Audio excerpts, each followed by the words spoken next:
Welcome to Clear Creek Community Church Online. My name is Carl Garcia and I'm the campus pastor at our Clear Lake campus.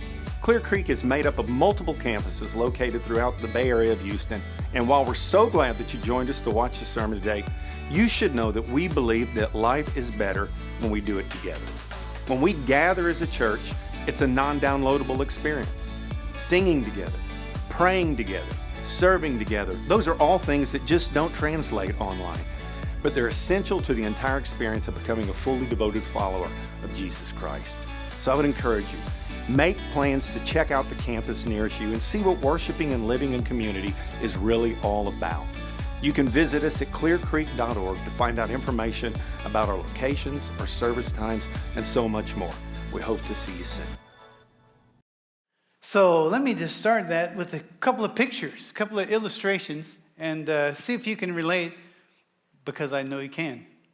First one, I opened the refrigerator door a couple weeks ago, and when I opened the door, there was this big jar of capers, and it fell out, and it hit the shelf right here, and just exploded all over me, all over the kitchen. And all this, I'm just drenched in caper juice. Just like, what just happened? You know, I don't even like capers. Next one. I got up, it was a Saturday morning, I was going to meet a friend of mine and go fishing for a couple hours. And so I'm driving over to pick him up. And it's before 5 a.m. on a Saturday morning. It's dark. I'm the only car on the road. I'm driving down 2094 and I come to a little side street, light changes, and I'm sitting at a red light. And there's not another car, there's not another set of headlights inside. I'm like, this makes no sense. I got a friend.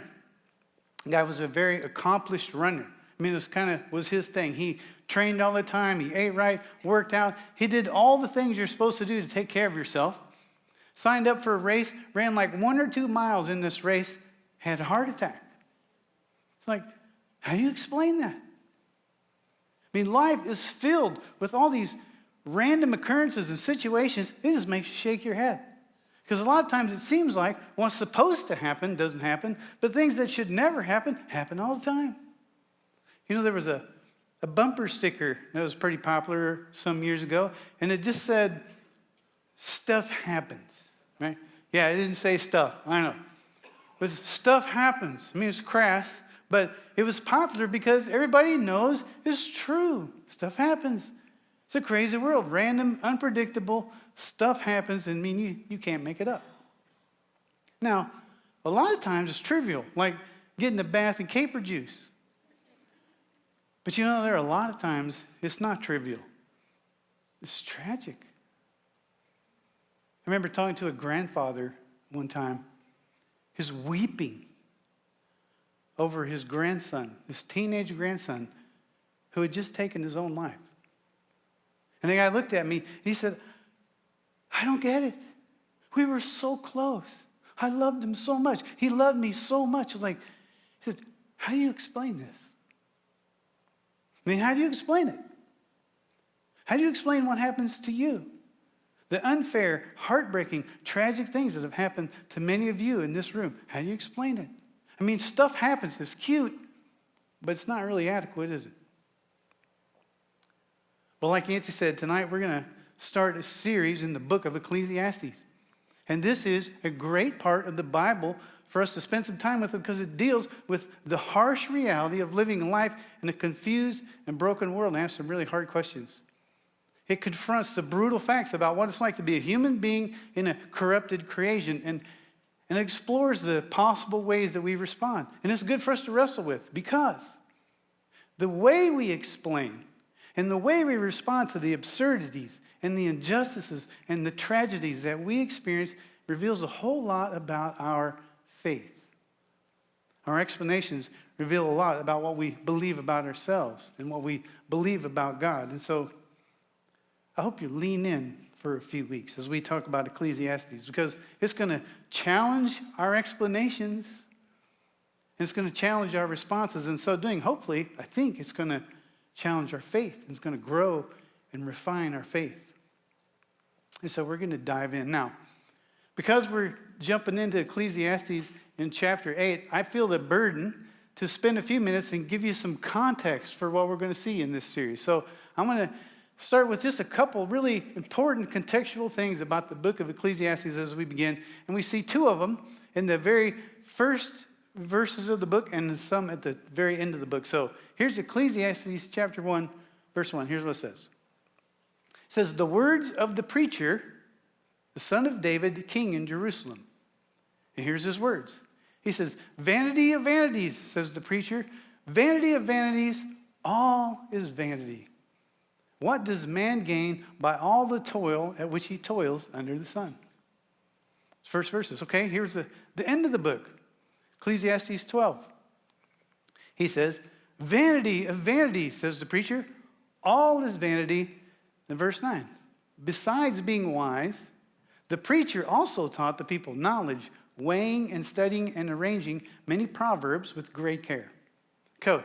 So the first thing to notice is that there are two voices in this book. There's one voice who is the author of the book of Ecclesiastes who introduces the preacher at the beginning and then comments on what the preacher says at the end. And so you have to appreciate this preacher is a voice in the book. He's not the author of the book. And in between the short intro and the conclusion, the author presents this collected proverbs and observation, the wisdom of the preacher. It's like, hey, consider this, okay? That's what we have. And so, next question is, well, who's this preacher? We don't know. The word is kahelet in Hebrew. It means a collector or a convener. It's someone who collects proverbs and truths and insights and then gathers people to teach them. So this preacher, the word means someone who is a collector and teacher of wisdom for living. Okay? Now, the next thing to notice is that the words of the preacher begin and end with the not so encouraging assertion, all is vanity. Right? So one of the most outstanding things, as Yancey said, about this book is this teaching, this conclusion, this assertion, vanity of vanities, all is vanity. And so if we're going to understand Ecclesiastes, we really need to understand what he means by this and why he says it almost 40 times. Okay? Vanity of vanities, all is vanity. And I think the way to understand what he means and why he says it is to start by thinking about the way we explain, the explanations we tend to give when the unexpected, unpleasant things happen in our lives. So how do we explain it when, for instance, for example, take the runner guy. How do we explain it when an avid runner guy takes great care of himself, goes and has a heart attack after running only a couple of miles? But we tend to have two categories. One category has to do with God. What happened somehow, it must be God's fault. And if it happened to me, it'd be like, well, God didn't protect me because I did my part, right? God must not have done his part.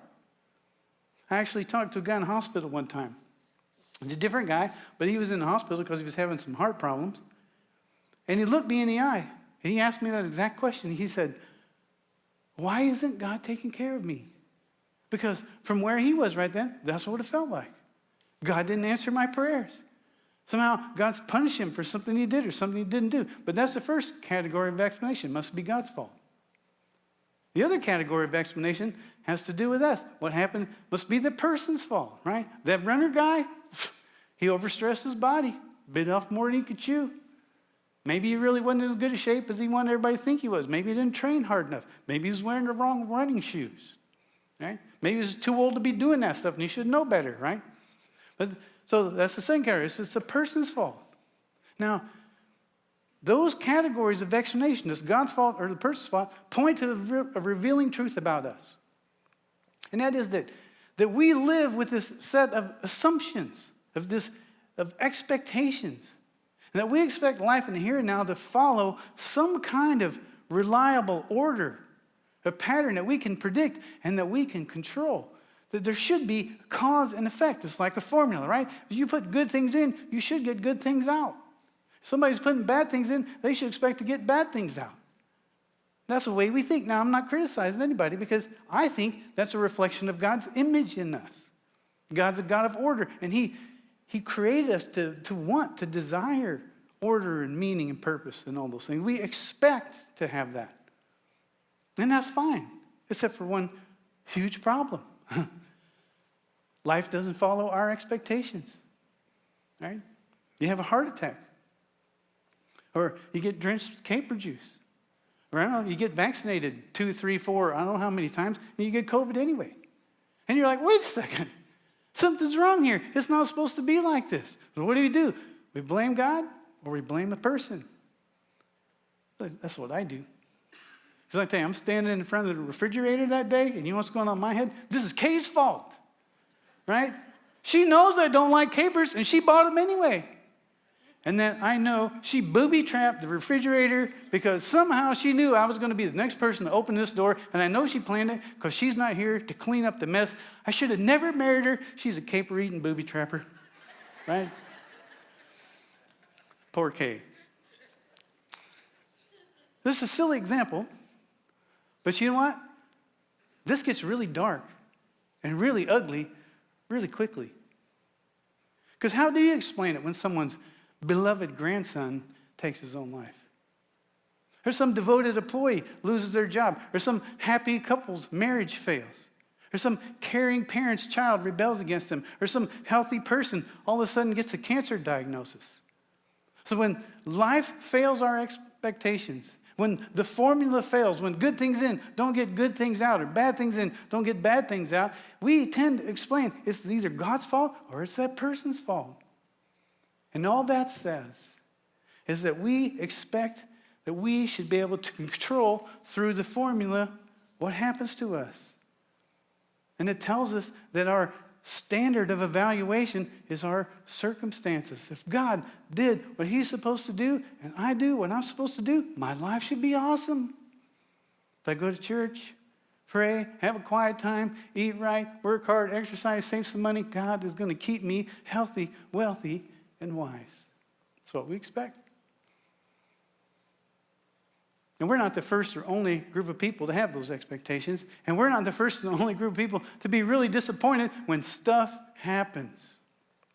When life doesn't give us what we deserve. You know, the book of Ecclesiastes is written to the people of post-exilic Israel.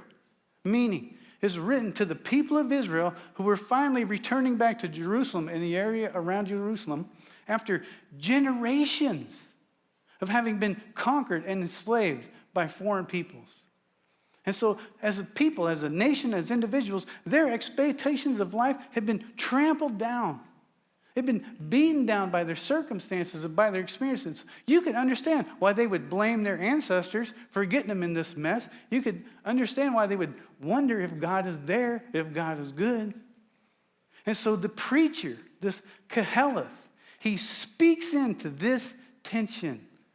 The tension that you have and the tension that I have between our expectations of life and our experiences in life and our faith in God. And what he says is, for a lot of people, a little bit offensive. Because he says, vanity of vanities, all is vanity. Now, it's worth understanding this word. The word he uses that we have translated vanity is the word Hebel. You should write this down. This is part of my vocabulary now. Hebel. Hebel. I don't speak Hebrew, but Hebel. Right? So the word means like vapor, literally. Describes like a smoke or vapor. But the connotations of the word when they use it is it's like something that you can see. Like smoke. It appears that it's solid. But if you try to grab a hold of it, there's nothing there. You can't grip it. You can't control it. You can't predict it. It's fleeting. Right? And so, to be clear, Hebel is a strictly negative description of things. Because it says things aren't the way they should be. They're deceitful. They're absurd often. They're unfair. They're frustratingly uncontrollable. Now, it helps maybe to know that scholars equate the roots of the word Hebel with the name of the man, Abel, right? Abel, think of the picture. Abel was a faithful guy, but what happened to him? He died young. He died unjustly. He was murdered as he tried to do the right thing. He died young. He had no kids to leave a heritage to. He had no monument. He died unfairly. And so he's the picture of Hebel. It's not the way it's supposed to be. And so the preacher, He really wants us to know, because the very first thing he says and the very last thing he says is that under the sun, in this world, Habel, Habel, all is Habel. Life is impossible to understand, to grasp, or to control. There's no reliable order. There's no reliable outcome. Stuff happens. Habel. So, I was playing with my grandkids last weekend upstairs, and it's chaos. I got 3 grandkids. I had 2 of them up there, a 3-year-old and a 5-year-old. One of them wants to do puzzles. There's like 10 puzzles on the floor, pieces everywhere, all mixed together. The other one's playing with Legos. There's Legos on the floor. They're fussing with each other to keep out of each other's way. It's chaos. And then I get a whiff. I'm like, uh-oh. So I look around. I can't figure out where it's coming from. So I go and I look down the steps. And up the steps crawls my 1-year-old grandson, Ozzy. And he had blown out his diaper. He got stuff coming out the front, stuff coming out the back, stuff coming out the leg. And as he crawled all the way up the step, he left a skid mark on the carpet, on the step, every step, all the way up. And the other 2 kids are looking out like, we're trapped upstairs. And I'm sitting there thinking, Habel, Habel. All is Habel, right? So the key to understanding the message of Ecclesiastes is understand life is Habel. You can't control it. You can't predict it. And this stuff that happens in this world, Habel, happens to everyone. Everyone. And much of the book of Ecclesiastes is given to refuting the expectation that good behavior means you get a good outcome, and bad behavior means there's a bad outcome. And let me just give you a feel. We're going to skim through a couple things just so you get this. Under the sun, the preacher says that the same thing happens to righteous people that happen to wicked people. Ecclesiastes 8:14. He says there's a Habel, there's a vanity, there's a Habel that takes place on earth. That there are righteous people to whom it happens according to the deeds of the wicked. And there are wicked people to whom it happens according to the deeds of the righteous. I said that this also is Habel. Okay? He says under the sun, people who work hard aren't necessarily any better off than people who don't. Ecclesiastes 2. He says, I hated all my toil in which I toiled under the sun, seeing that I must leave it to the man who will come after me, and who knows whether he'll be wise or a fool. And yet he'll be the master of all for which I toiled and used my wisdom under the sun. This also is Habel. And so I turned about and gave my heart up to despair over the toil of my labors under the sun, because sometimes a person who has toiled with wisdom and knowledge and skill must leave everyone to be enjoyed by someone who didn't toil for it. It's like, I worked all my life, and I have whatever I have is going to go to some guy. I don't know him. He might be a complete idiot. Or it might go to somebody, he didn't lift a finger for it. It's Habel. It's not fair. It doesn't make sense. He says that under the sun, the same thing happened to wise people as happened to fools. He says, the wise person has eyes in his head, but the fool walks in darkness. And yet I perceived that the same events happen to all of them. Then I said in my heart, what happens to the fool will happen to me also. Why then have I been so very wise? And I said in my heart, this is also Habel. And so you get the idea. He's just saying this stuff happens to everybody. It doesn't matter who you are. You can be rich or poor, smart, dumb, hardworking, not so much, moral, wicked. Just the reality of life on earth. It happens to everybody.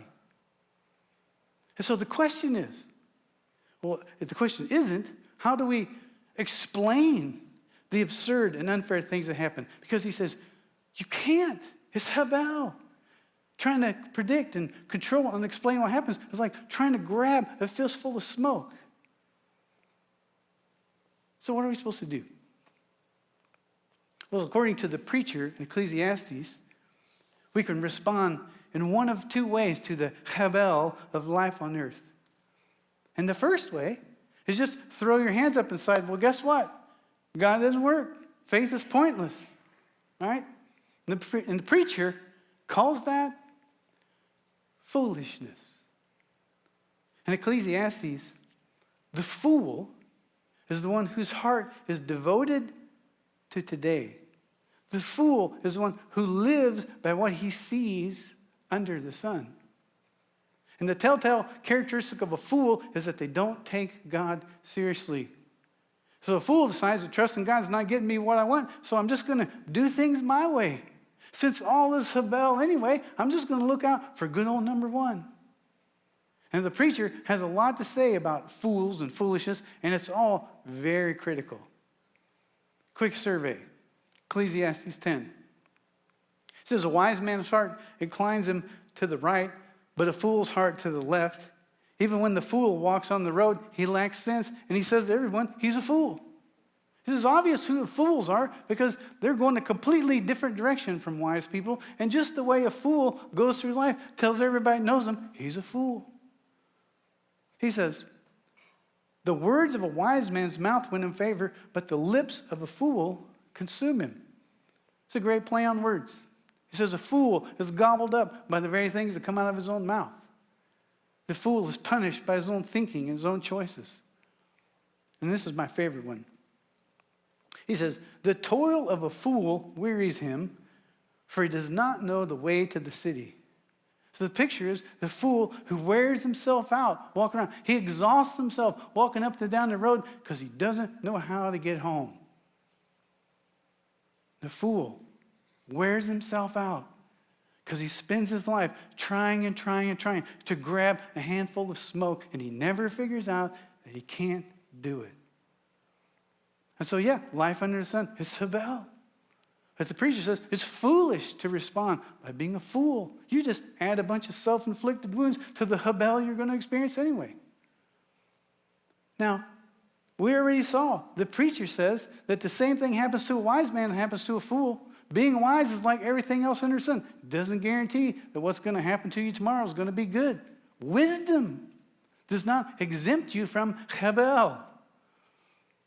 But wisdom is better than foolishness. Because the wise person can know contentment and peace and rest and purpose today, just because in spite of the chaos that happens under the sun, the wise person clings to one critical truth. And that is, they know that God is God and they're not. Wisdom begins with knowing that God is God.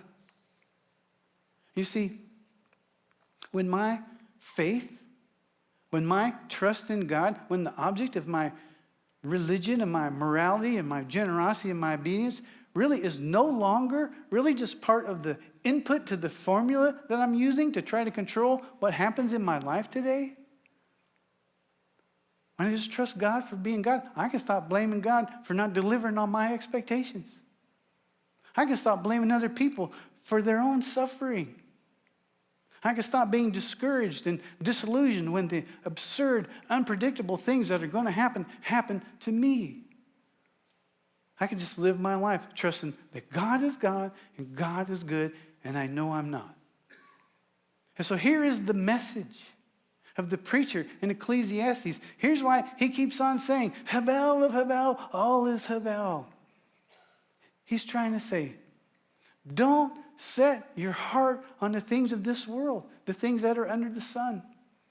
Because when we stop chasing everything that's so elusive and so fleeting and so deceitful, when we give up finally on everything that is Habel, like everything, like money and status and intelligence and pleasure and comfort and image and entertainment and accomplishment and education and physical appearance, all of the earthly things that are so precious to us. We finally figure out that we have to lose hope in all of this stuff that deceives, then we can begin to hope in the only one who does not deceive, and that's God.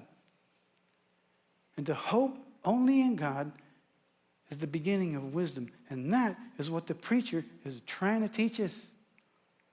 Now, if you think about it, this is not at all unique to the book of Ecclesiastes. The Apostle Paul, for instance, writing to the church in Colossae in Colossians 3, look at what he says. Set your mind on things that are above, not on the things that are on earth. Because they're all Hebel. For you died, and your life is hidden with Christ in God. When Christ, who is your life, appears, then you also will appear with him in glory. So followers of Jesus, our hope is in Jesus and only in Jesus. Because only Jesus is going to restore order to this chaos. Only Jesus is actually going to reward righteousness.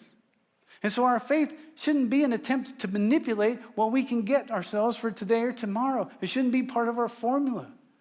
Because he's saying we died to the expectation that this world is going to deliver for us what only God can deliver. So the object of faith is Christ. We choose to trust his death and his resurrection to save us from the Hebel, the chaos of a broken world, and from the chaos caused by our own sin. And when Jesus returns to rule his creation, he will banish Hebel. He will restore order. So Paul says, man, set your mind on things that are above. Jesus is our Savior, not on the things of this earth.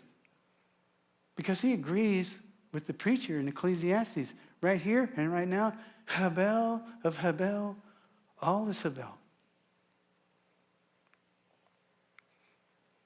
And throughout the book of Ecclesiastes, this preacher describes the many unsatisfying investments and fruitless efforts that he made in his search for meaning and his search for control.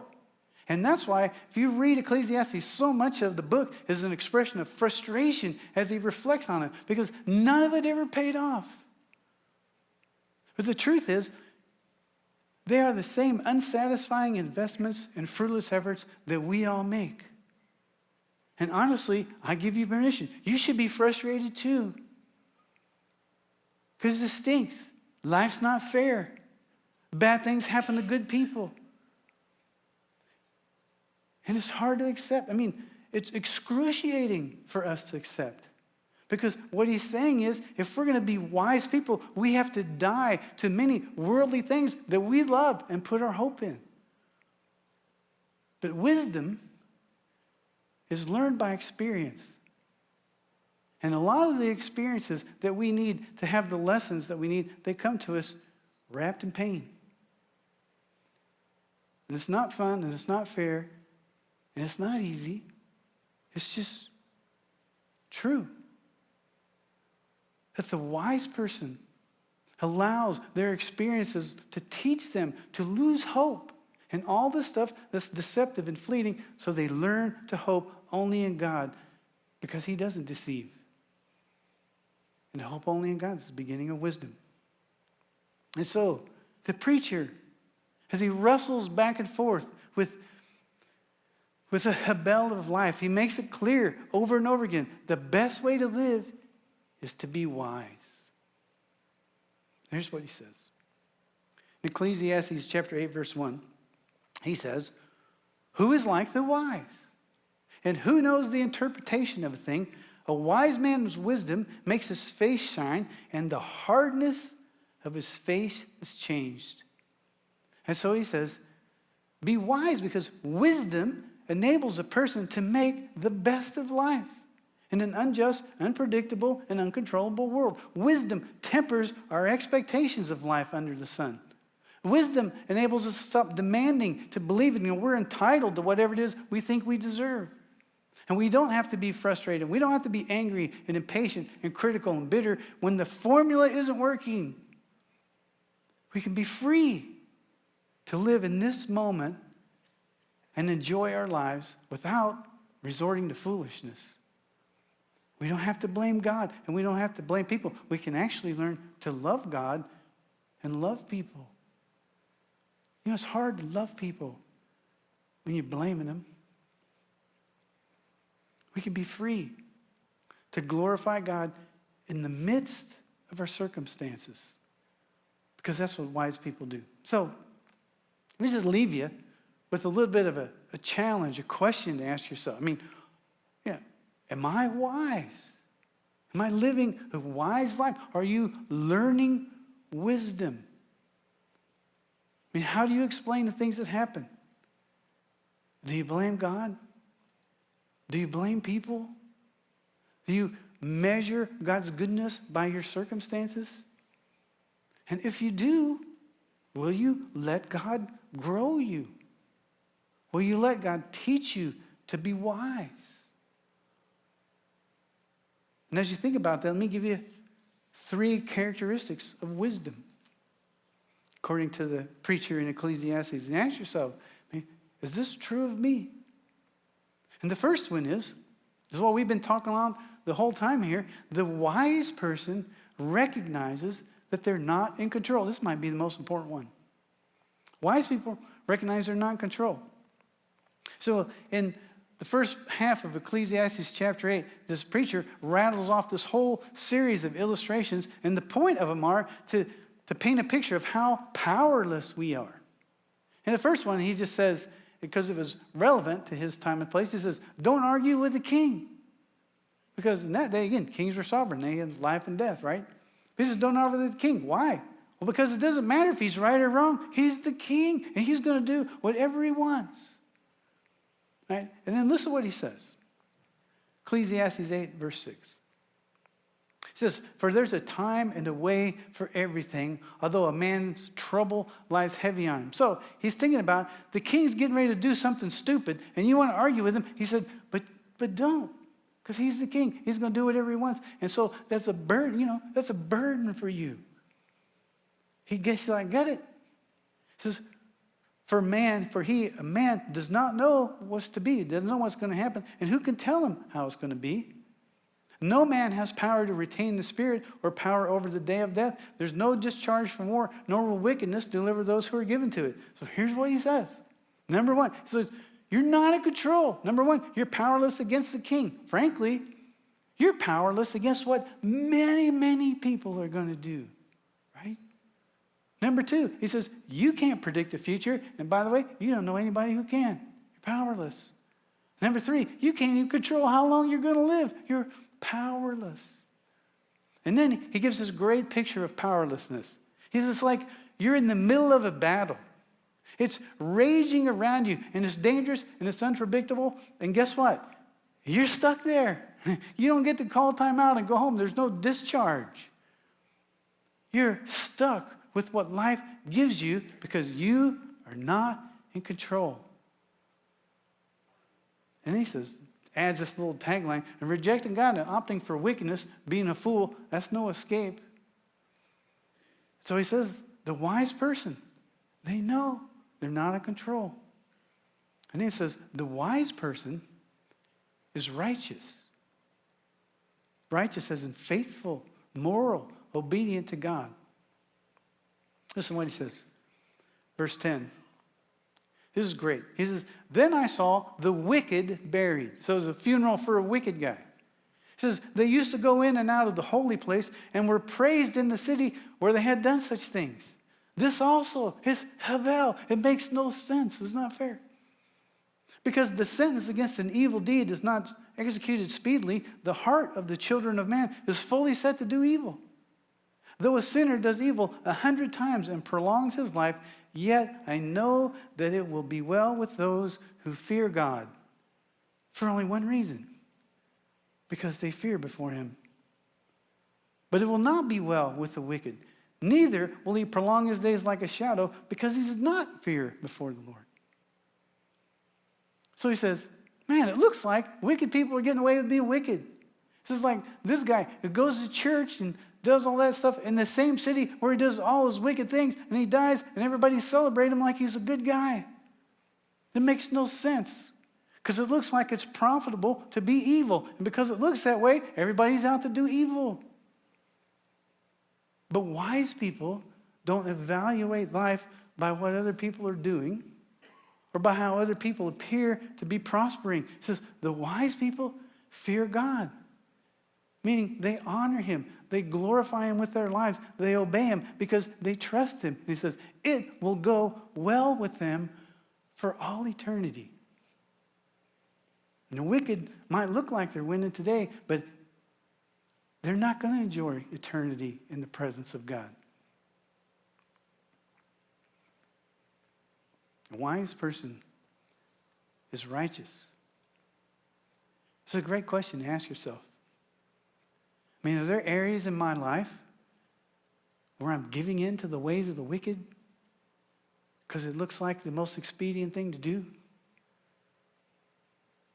There's one more thing. Kind of a surprising thing in light of everything we was talking about. The preacher says, the wise person is joyful. A wise person has joy because the wise person is convinced of the truth of the gospel of Jesus. And wisdom is kind of waiting for Jesus. Now, here's the thing. Having joy doesn't mean you never get sad. Because habel, all is habel. And bad stuff is going to happen to you. And it's going to hurt. And it's going to happen to me. And it's going to hurt. And we can be sad. We can expect it. That we're going to endure injustice and pain and sorrow. But sadness and joy live together in the heart of the wise. This joy is an enabling power that enables us to experience and appreciate God's goodness right here and right now in the midst of Habel. One smart guy said that joy is like buoyancy. It doesn't make you impervious to suffering, but when suffering happens, you don't sink. Now, it's not pie in the sky church speak stuff. Like, just fake like you're happy and everything will be okay, even though you're not. The joy the preacher is talking about is practical and tangible and doable right here and right now. And wise people are joyful people. And you come back next week, you're going to find out what that looks like. Would you pray with me?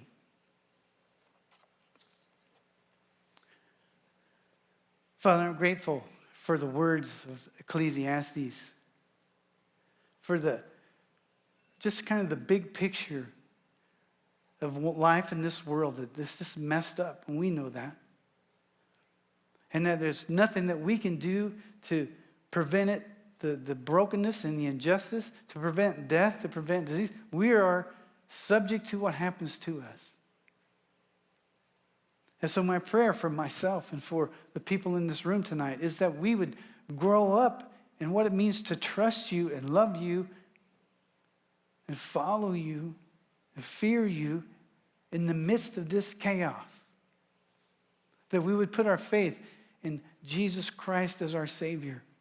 And we would set our eyes on him. And so all of the stuff in this world that disappoints, that's broken, that hurts, that we would endure it with hope, with perseverance. Because we know that you don't deceive. And that you have saved us and that we belong to you. And that nothing can take that from us. So I pray that you would help that matter more, that truth matter more to us than all the stuff, the earthly stuff that we value so much right now. Grow us up in that we would be your people, faithful and wise. And I pray it in Christ's name. Amen.